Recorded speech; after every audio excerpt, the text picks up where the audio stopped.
Alright guys, welcome back to Wild Outdoor Living. So today we're going to be talking about the Crankbrothers Stamp 1s. But before we do that, I'd like you guys to check out my new set. Let me know if you guys have any recommendations in terms of how I should set this up. It's pretty much going to be this way from now on, as you saw in my last video.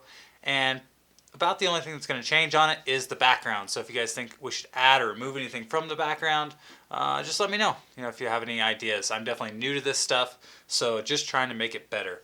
So the Crankbrothers Stamp 1s are Crankbrothers' cheapest platform or flat pedal.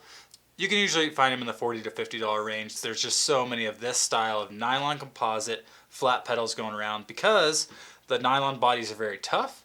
They're very lightweight and they're extremely durable. At the same time, they're cost effective, so they don't cost nearly as much as the metal pedals, and so they've become very popular. Pretty much every brand is making something in this category right now, and Crankbrothers is no exception. The higher end versions of the Stamp are all metal. This is the only nylon version that they offer, and I decided to try it out last fall. Been trying it out all winter, in fact, and I wouldn't recommend it. So here's kind of the deal with this pedal. So this is the Stamp large. So they have a small and they have a large. The small is basically what a normal size pedal would be. It's about the same size as a Raceface Chester. This pedal is significantly wider and significantly longer. In fact, it's one of the largest pedals you can buy, especially from a major brand. It's probably the biggest pedal you can buy from a major brand. And for a lot of people, that's going to be appealing because, as you can see, it's just going to fit a bigger foot better. So if you have a larger foot, this is one that is probably going to be attractive to you. I still wouldn't recommend it though.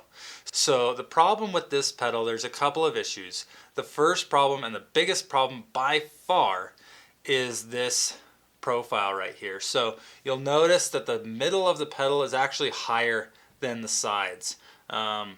And you do have some pins in the middle, so they try to make it essentially flat.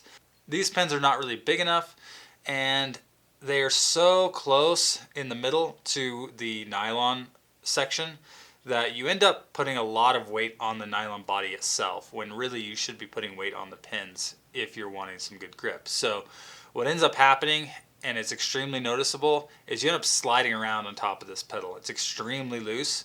It's probably the least grippy of all the pedals I've tried so far, and I just don't like it. There are going to be some people that do like it because there are some riders that just really want a loose feel or want to move their foot around. I understand that, but I think most people are not going to like this one. This one takes it a little bit too far. The pros to this pedal is because of the large size, it is going to be more comfortable. So I've been using these on the fat bike. They are good when you're wearing large boots or you just need more comfort essentially, but you're not worried about grip. But for actual trail riding, I would not recommend this pedal, and I would not use it for actual trail riding. It has not been one that I have enjoyed riding in more technical situations. The other problem with these pedals is that their added size is really prone to clipping on things. So I haven't had that problem too much just putting around on the fat bike, but even still, I have noticed that issue.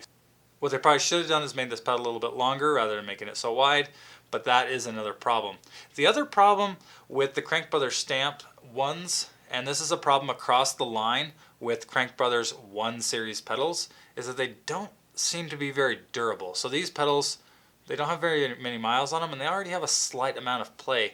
Now in the past, not these ones in particular, but the 1 series pedals in general from Crankbrothers had a reputation of having some catastrophic failures in terms of the body of the pedal would actually come off of the spindle, and that is a really bad situation to be in. That would happen a lot on the Candy 1s and especially the Egg Beater 1s as well. I think Crankbrothers has fixed that safety issue, but I noticed that on my Candy 1s and on these Stamp 1s, they do just have that slight amount of play. The good news is on my Candy 1s, it came up early on and it's never gotten worse. Some of those pedals have 1,000 miles on them or more, so I'm not too worried about it from a safety concern, but I do not think that these are the greatest quality when you compare pedals at this price point. Just to reiterate, wouldn't really recommend these for trail riding. Wouldn't really recommend them for anybody that does any type of trail riding. But if you like a really loose pedal, you may enjoy this. And if you need a large platform, whether it's for winter boots or you just have really big feet, this is probably a pedal you may want to look at. I would recommend, if you really like this size of pedal, to go up to Crankbrothers aluminum versions, because they do not have this raised portion here. They're much more flat, and they are just kind of a better overall performing pedal in general. So if you guys have any questions, leave them in the comments down below. We'll catch you later.